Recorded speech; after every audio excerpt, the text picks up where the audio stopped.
दोस्तों, तसव्वुर करें एक ऐसे परिंदे का जिसके परों में आसमान की नीलाहट और सूरज की सुनहरी चमक एक साथ सिमटी हो। जनूबी अमेरिका के घने और पुरइसरार जंगलात में पाया जाने वाला ब्लू एंड गोल्ड मकाऊ कुदरत की बेहतरीन फनकारी का मुंह बोलता सबूत है। ये सिर्फ एक परिंदा नहीं, बल्कि जहानत, वफादारी और खूबसूरती का एक अनमोल इम्तिजाज है।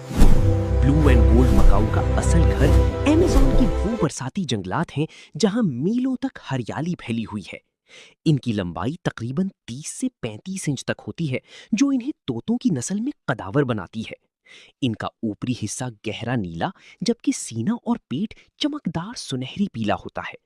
इनकी सबसे बड़ी पहचान उनकी ताकतवर सयाह चोंच और आंखों के गिर्द वो सफेद जिल्द है, जिस पर बारीक सयाह लकीरें बिल्कुल ऐसी ही मुनफरिद होती हैं जैसे इंसानों की फिंगरप्रिंट्स।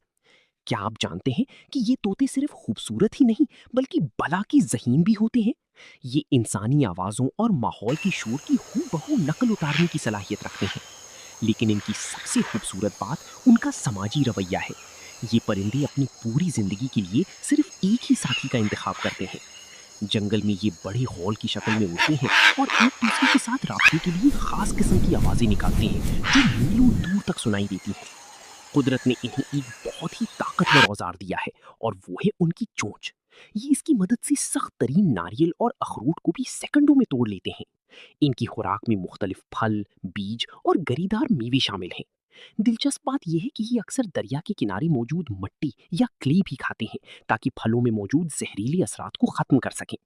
इनकी औसत उम्र 50 से 80 साल तक होती है। यानी ये एक इंसान की तरह पूरी जिंदगी आपका साथ निभा सकते हैं। अगरचे इन्हें पालतू रखना बहुत से लोगों का ख्वाब है, लेकिन ये एक बड़ी जिम्मेदारी है। ये परिंदे बहुत ज्यादा तवज्जो मांगते हैं। अगर इन्हें अकेला छोड़ दिया जाए या इनसे बात ना की जाए तो ये जहनी तनाव का शिकार होकर अपने ही पर नोचना शुरू कर देते हैं। इसके अलावा इनकी आवाज़ बहुत बुलंद होती है, इसलिए इन्हें घर में रखने से पहले एक बड़े रकबे और पुरसुकून माहौल की ज़रूरत होती है। आज जंगलात की कटाई और गैर कानूनी शिकार की वजह से इन खूबसूरत परिंदों को खतरात का सामना है। ज़रूरत इस बात की है कि हम कुदरत के इस हुस्न की हिफाजत करें, ताकि आने वाली नस्लें भी इन रंगों को आसमान पर उड़ता देख सकें।